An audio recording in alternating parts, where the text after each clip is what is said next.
ഇത് ഇപ്പോ ബഹിഷ്കരിക്കുന്ന ആളുകളോട് ഒരു കാര്യം പറയട്ടെ.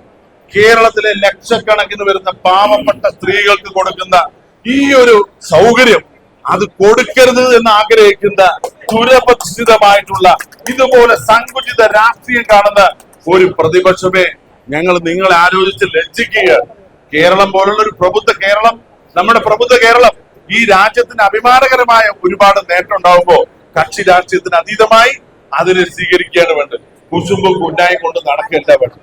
പിണറായി വിജയൻ ഒന്ന് തിരുത്തണം എന്ന് ഞങ്ങൾ ആവശ്യപ്പെടുകയാണ്. മറ്റൊന്നും കൊണ്ടല്ല, ഇത് എല്ലാവരും ഇത് ഈ ബസ് കയറുന്ന UDF-കാരാണ്. ഒരു മിനിറ്റ് ബസ് കയറുന്നത് UDF-കാരാണ്, അല്ലെങ്കിൽ പ്രതിപക്ഷ പാർട്ടിയിലാവുന്നില്ലേ? അവർക്ക് ഏത് വിശ്വാസമാണ്? അമ്പലത്തിൽ പോണവരോ, പള്ളി പോണവരോ, അല്ലെങ്കിൽ ജോലിക്ക് പോണവരോ, ജാതിയോ മതമോ നിറമോ വല്ല വ്യത്യാസമുണ്ടോ?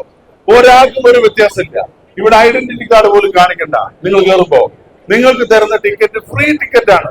ആ ഫ്രീ ടിക്കറ്റ് നമുക്ക് കണക്കിന് വേണ്ടിയാണ്, ഒരിക്കലും ₹1 ഈടാക്കാൻ വേണ്ടിയല്ല.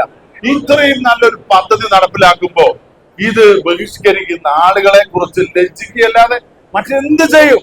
ഇതുവരെയും അനങ്ങാപ്പാറ നയം സ്വീകരിച്ചിരുന്ന ആളുകൾ ഈ ഗവൺമെന്റ് ചടുലമായി പ്രവർത്തിക്കുമ്പോൾ 100 ദിവസത്തിനകം പ്രഖ്യാപിച്ച ഭൂരിപക്ഷ പദ്ധതികളും നടപ്പിലാക്കുമെന്നുള്ള ഇച്ഛാശക്തിയാണ് നമ്മുടെ മുഖ്യമന്ത്രി ശ്രീ VD സതീശനുള്ളത്. 102 MLA-മാരുടെ പിന്തുണയുള്ള ഒരു ഗവൺമെന്റാ. അതുകൊണ്ട് നടപ്പിലാക്കും, 100 വട്ടം നടപ്പിലാക്കും. സ്ത്രീകൾക്ക് മാത്രമല്ല, ഇനി ഈ ഓർഡിനറി സർവീസ് മാത്രമല്ല, ഇത് പരീക്ഷണ അടിസ്ഥാനത്തിലാണ്. ഇനി കൂടുതൽ സർവീസുകൾ സൗജന്യമായിട്ട് നമ്മുടെ നിരത്തിലിറക്കി ഈ പൊതുജനങ്ങളെ നമ്മുടെ പുറത്തിറങ്ങി അവർക്ക് തൊഴിലും ജോലിക്കും പഠിക്കാനും ഒക്കെ പോകാൻ എത്ര കുട്ടികളാണ് വിദ്യാഭ്യാസത്തിന് പോകുന്ന കൂടുതൽ പെൺകുട്ടികളാണ്. അവർക്കൊക്കെ കിട്ടുന്ന ഈ ഒരു സൗകര്യം സന്തോഷത്തോടു കൂടി സ്വീകരിക്കണ്ടേ?